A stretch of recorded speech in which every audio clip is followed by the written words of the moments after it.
गुरुदेव, आपके चरणों में कोटि कोटि प्रणाम। गुरुजी, मेरा प्रश्न है कि जब अपने से बड़े कटु वाक्य या गलत व्यवहार करें तो मेरा भी उनके प्रति कभी कभी व्यवहार गलत ही हो जाता है। बाद में मुझे आत्मग्लानि होती है। कृपया उसे हमें मार्गदर्शन करें लगता है ऐसी कि स्थिति में। हमें नम्र रहना चाहिए। हमारे पूज्य जन है, वो कभी भी गुस्सा हो, कटु वचन कहें तो हमें नम्र रहना चाहिए।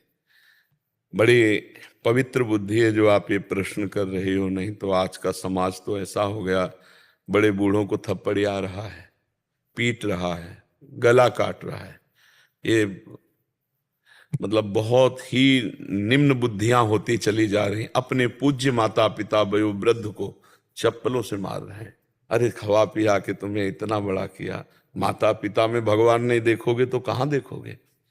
तो हमें लगता है कि यद्यपि है कठिन, जब अपने कोई निज जन हमसे कटु वाक्य कहें और हम चुप रहें, यही तो भगवान की कृपा है।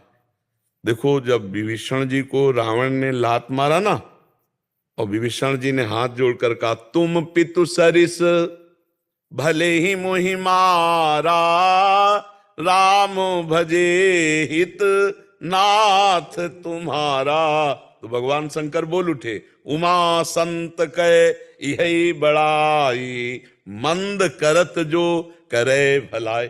तुम्हारा कोई बुरा वचन बोलकर दुख पहुंचा रहा है और अपना जन है, बड़े बुजुर्ग जन हैं, तो हम चुप हो जाते हैं। दांत ऐसे नहीं बोलना।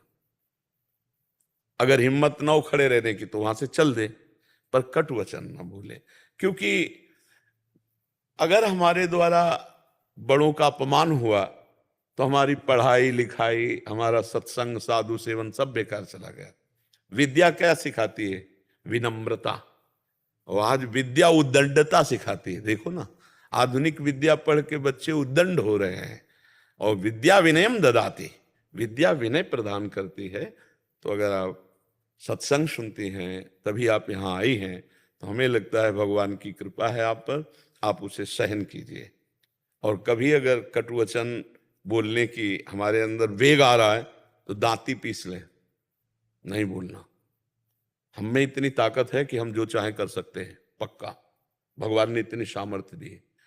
जब हम बुरा बोल सकते हैं तो हम अच्छा भी बोल सकते हैं। इसलिए विचार पूर्वक अच्छा बोलें, नहीं तो मौन हो जाए। हम अपने को कस नहीं रहे कि हमसे नहीं रहा जाता, तो हमसे इसके बिना नहीं रहा जाता। कई लोग ऐसा कहते हैं, नहीं, आप सब कुछ छोड़ सकते हो, आप में बहुत सामर्थ्य, आप अपनी सामर्थ्य को जगाइए। जब शरीर छूट जाएगा तो यार प्याज लहसुन ये सब गंदी बातें छोड़कर भगवान के चिंतन में आओ, भगवान का भजन, तो आप सहनशील बनो। हमारी प्रार्थना है, इसमें आपको बड़ा सुख मिलेगा। आपको भगवान की कृपा में अनुभव में आएगी। अगर लात मारना विभीषण जी सह गए तो राम जी की शरणागति पक्की हो गई। नहीं है, उसी से तो शरणागति आई। नहीं, अभी तक लंका में रहते हुए राम जी की स्मृति में थे, लेकिन राम जी के पास जाना ऐसी बात भी नहीं थी। जे हुई लात मारी तो शरणागति पक्की हो गई, भगवान की शरण में आ गए। तो अगर हमको कोई कटुवचन, कोई हमारा ऐसा, और हम भगवान के, तो भगवान हमें अपने नजदीक, भगवान हमारे हृदय के नजदीक आएंगे, हमें आनंद प्रदान करेंगे, हमारी स्थिति ऊंची हो जाएगी। भक्ति की स्थिति तभी ऊंची मानी जाती है जब मान अपमान निंदा स्तुति सुख दुख का कोई प्रभाव उसके हृदय में ना पड़े। तो हम धीरे धीरे अभ्यासरत रहें, हमारी सामर्थ्य है, सब कुछ सह सकते हैं।